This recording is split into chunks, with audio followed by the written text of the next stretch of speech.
War in the air involves every kind of attack and defense.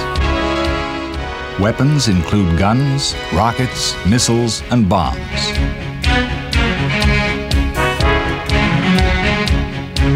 Over the years, the aircraft and the technology have changed, while the basic principles have remained the same.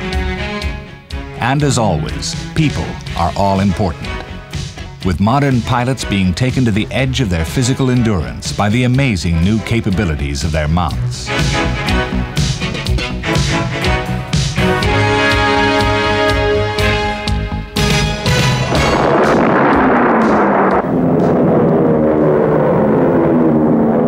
Here in 1943, TBF Avengers depart to attack Japanese targets.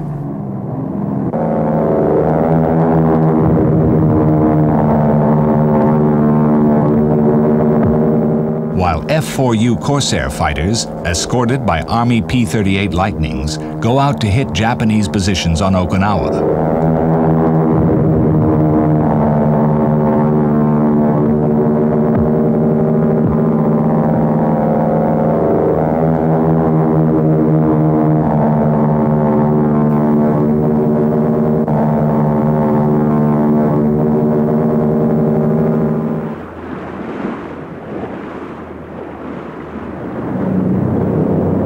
Douglas SBD Dauntless dive bombers sank more Japanese ships than any other aircraft. Curtiss Hawk fighters were used widely. But a later type shot down this Japanese Ki-46 Dyna fast reconnaissance aircraft.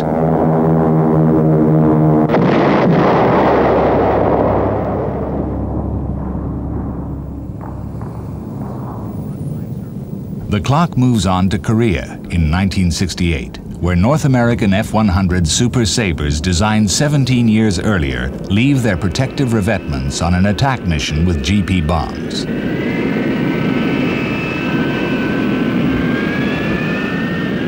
The F-100 was one of the rare aircraft equally good at fighting or attack.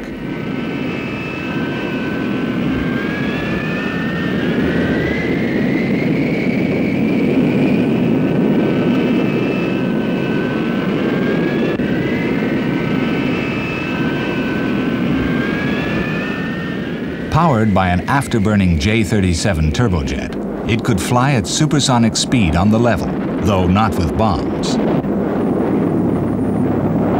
Some were F-100F two-seaters. Internal armament comprised 4 M39 revolver cannon of 20mm caliber. Here, a heavy attack is mounted with normal M82 freefall bombs from medium altitude.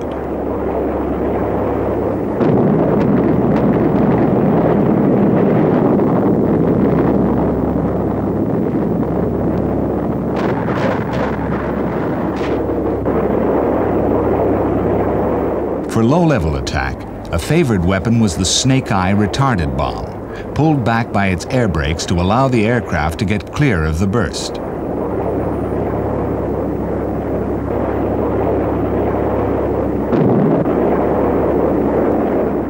On most missions until 1972, enemy opposition was almost non-existent, making Vietnam an unusual kind of war.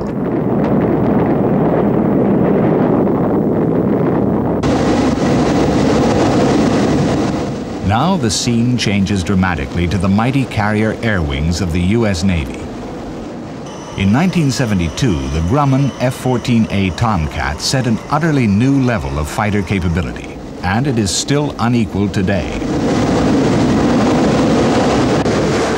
Steam catapults hurl the 30 or more tons of fighter off the bows, and would do so even if the twin TF-30 engines were switched off and the parking brake left on.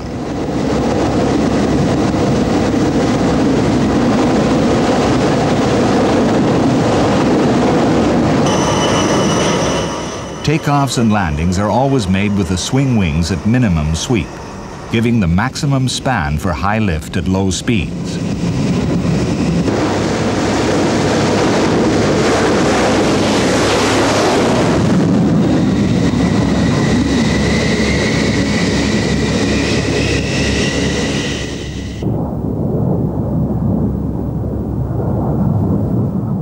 For supersonic speeds at up to Mach 2.3, the wings are pivoted right back.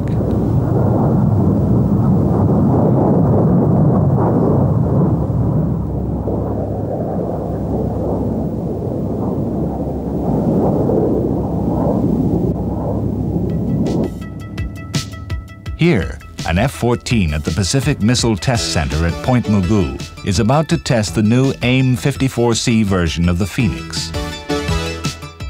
This is the West's biggest air-to-air missile, weighing 1,000 pounds and costing $1 million. It's carried only by the F-14, which can fire up to 6 simultaneously, all against different targets. This takes a team of 2. Pilot and radar intercept officer. They have to manage an airplane that can detect and track up to 24 targets at ranges up to 195 miles. In favorable conditions, Phoenix missiles can be launched at ranges of well over 100 miles.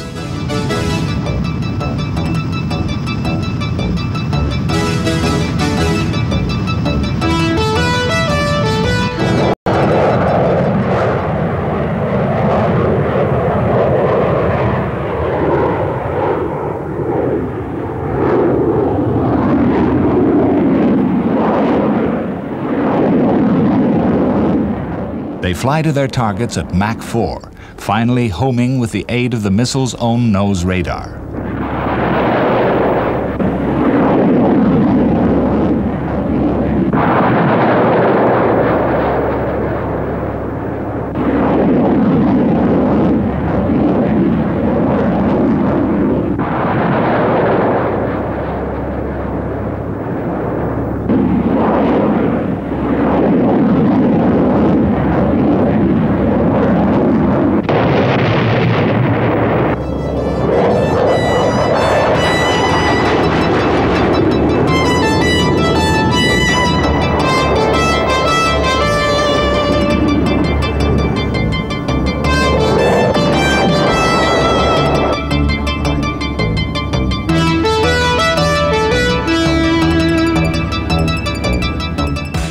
F-14 crews hone their skills in Top Gun exercises.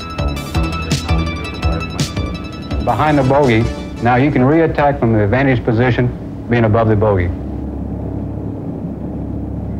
F-5 has a primary job of finding, engaging, and tying up the F-14s. The A-4s haul Chile. Let's go for it. Here, F-14s take off for just such a workout.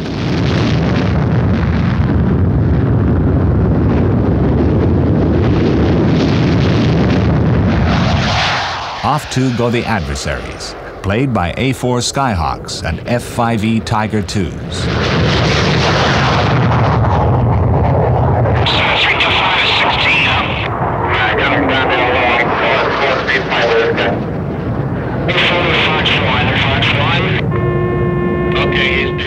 For the pilots involved, it is the most realistic and tough training that can be devised.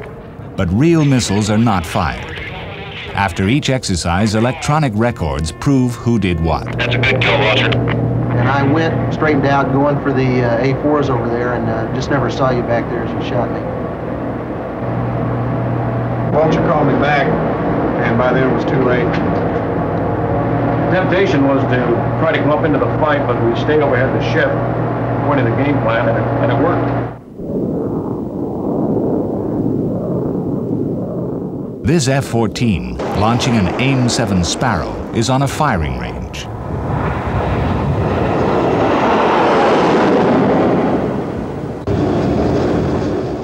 Occasionally, an F-14 is able to fly direct from such practice back to his ship.